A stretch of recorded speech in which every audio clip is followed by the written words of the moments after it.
Hello friends, இன்றைக்கி 6ஆம் வகுப்பு முதல் பருவத்தில் இயல் 3 விகிதம் மற்றும் விகித சமம் பார்த்துட்டு வரோம். ஃபஸ்ட்டு 4 கணக்கு பார்த்துட்டு இப்போ 5ஆவது கணக்கு பார்க்குறோம். இது வெரி இம்பார்ட்டண்ட். ஒரு வினாடி வினா போட்டியில் கார்முகிலன் மற்றும் கவிதா வழங்கிய சரியான விடைகளின் எண்ணிக்கையின் விகிதம் 10:11. அப்போட்டியில் அவர்கள் மொத்தமாக 84 புள்ளிகள் பெற்றனர் எனில் கவிதா பெற்ற புள்ளிகள் எத்தனை? ஒரு வினாடி வினா போட்டி நடக்குது. அதில் கார்முகிலனும் கவிதாவும் கலந்துக்கிறாங்க.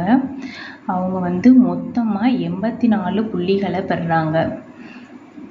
இவங்களோட விகிதம் என்ன கொடுத்துருக்காங்கன்னா 10:11 கொடுத்துருக்காங்க. மொத்தமாக 84 புள்ளிகளை பெறுறாங்க. கவிதா பெற்ற புள்ளிகள் எவ்வளவு அப்படின்னு கேட்குறாங்க. அப்போ என்ன செய்யணும்னா இது ரெண்டையும் கூட்டணும். நேற்று உள்ள சம்லேயே பார்த்தோம். அப்போ இந்த மாதிரி ஈஸ்ட் வந்துட்டாவே ரெண்டுலேயும் கூட்டினோம்னா 10:11 என்ன? 10 + 11 21. அதை இந்த 84ல் டிவைட் பண்ணணும். 21 84 டிவைட் பண்ணோம்னா டைரெக்டாகவும் அடித்து கொடுக்கலாம். இல்லாட்டினா 7 3 3ஆல் 7 3 21 23 6 மீத 2 8 3 7 4. அப்போ 4 கிடச்சிருக்கு. இங்கே என்ன கவிதாவுடைய புள்ளிகள் கேட்குறாங்க. கவிதாவுக்கு நேரம் என்ன இருக்குன்னா 11. அப்போ 11 இன்ட்டு இந்த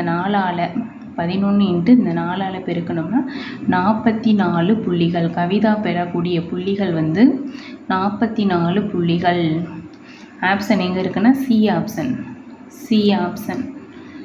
ஓகே ஃப்ரெண்ட்ஸ், தேங்க்யூ ஃப்ரெண்ட்ஸ். சேனலை சப்ஸ்கிரைப் பண்ணுங்கள், ஷேர் பண்ணுங்கள். தொடர்ந்து 6th to 10th புக்கில் இருக்கக்கூடிய முக்கியமான வினாக்கள். இப்போ விகிதம் மற்றும் விகித சமம் பார்த்துட்ருக்கோம். அடுத்து நெக்ஸ்ட் வேறு டாப்பிக்காக விகிதம் மற்றும் விகித சமம் முக்கியமான பாடம். அதை முடிச்சுட்டு வேறு டாபிக் பார்க்கலாம். Thank you friends. தொடர்ந்து சேனலை வாட்ச் பண்ணுங்கள்.